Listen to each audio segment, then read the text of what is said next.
Halo Bapak Ibu guru di seluruh Indonesia.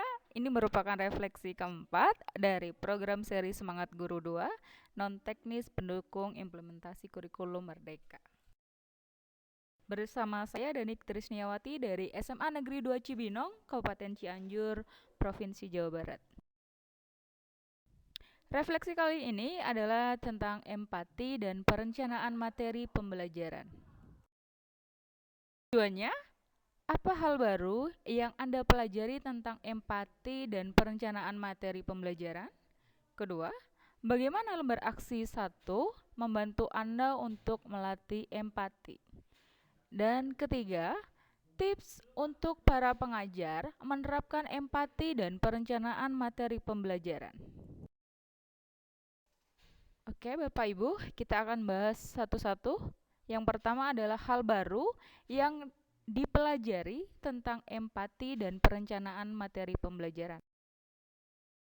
Empati merupakan kemampuan untuk memahami perasaan, pikiran, dan keinginan orang lain pada saat bersamaan, tetap terpisah dengan menjadi diri sendiri.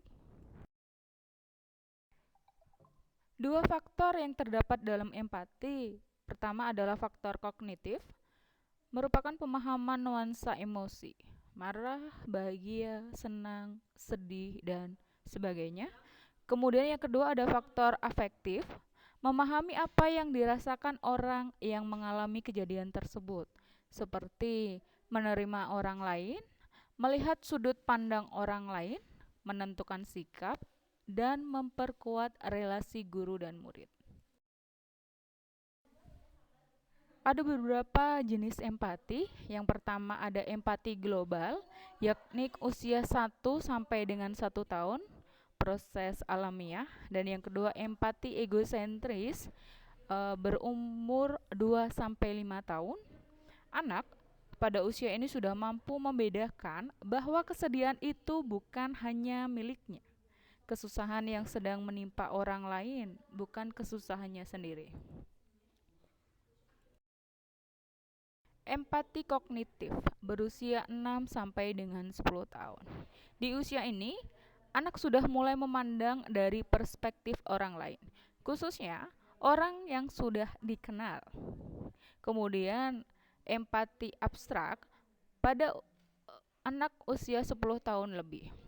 Di usia ini, empati tidak hanya ditujukan pada orang yang dikenal atau sering ditemui.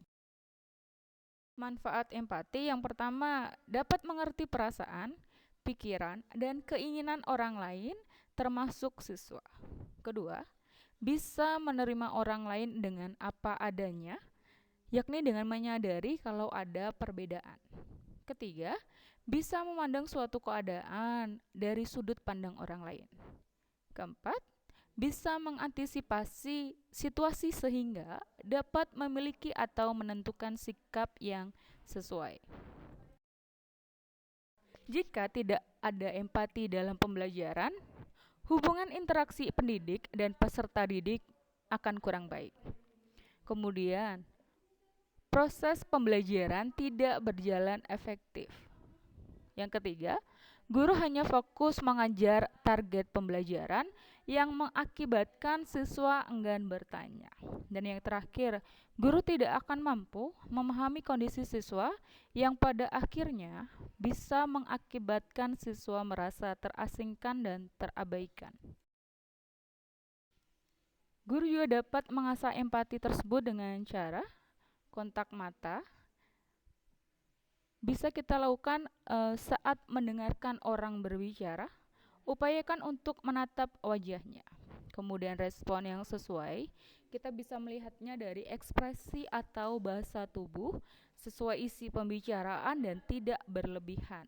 Kemudian menghindari gangguan, hindari distraksi atau hal-hal yang dapat mengalihkan perhatian, tempat bising dan sebagainya. Keempat, menggunakan pertanyaan. Jika ada informasi yang kurang jelas, langsung tanyakan dan jangan berspekulasi. Silahkan tanyakan langsung jika ada bagian informasi yang kurang jelas. Yang kelima, parafrase. Sesekali ulang-ulang ulang kembali pernyataan lawan bicara. Dalam hal ini kalian bisa mengkonfirmasi pemahaman kita. Kemudian tidak memotong pembicaraan dengan membiasakan menunggu lawan bicara selesai berpendapat sebelum menanggapi. Kemudian yang ketujuh, ada transisi peran dengan menyampaikan perasaan dan kondisi kita saat berada di posisi atau situasi lawan bicara. Praktik empati ada 3. Yang pertama, latihan 1, emosi diri sendiri. Latihan 2, emosi orang lain. Latihan 3, dengan diskusi. Praktik 1, mendengar dengan empati.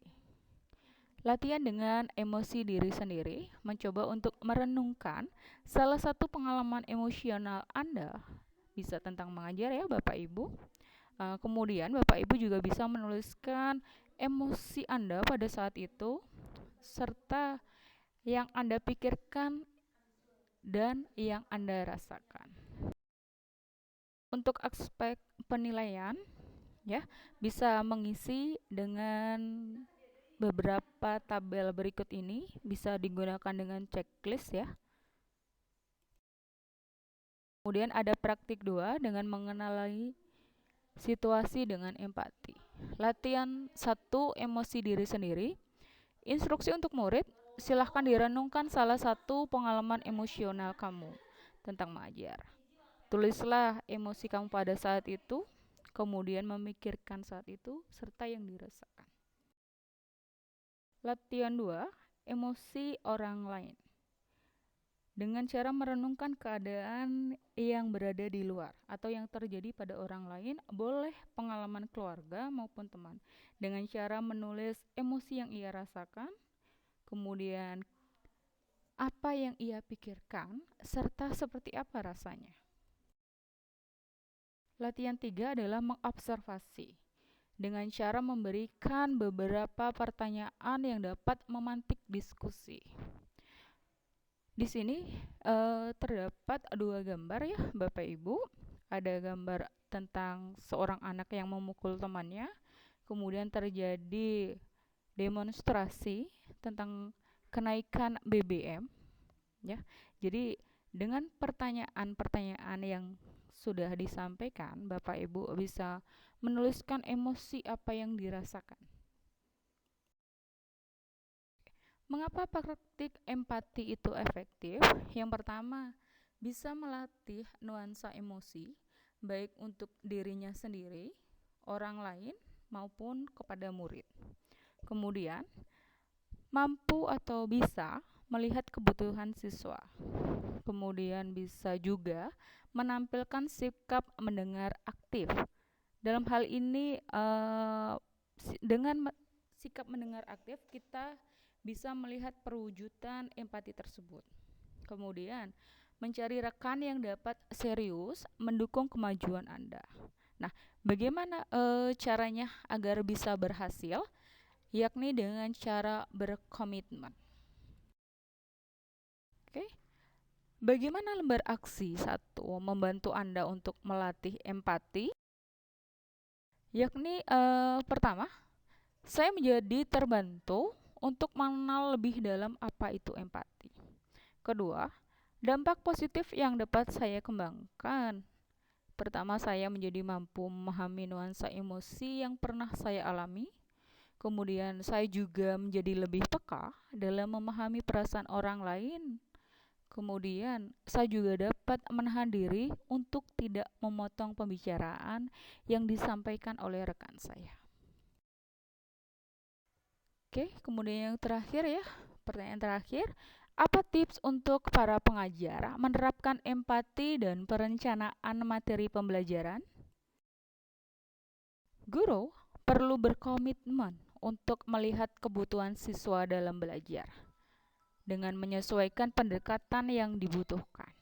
Yang kedua, guru juga perlu menggali aspek kognitif, afektif, maupun behavior siswa saat mengenali situasi.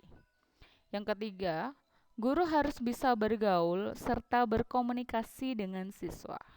Dan yang terakhir, Guru harus memiliki keikhlasan antara guru dan siswa, sehingga dari keikhlasan tersebut dapat memunculkan suatu afek atau rasa untuk menyenangi pelajaran yang akan dipelajari.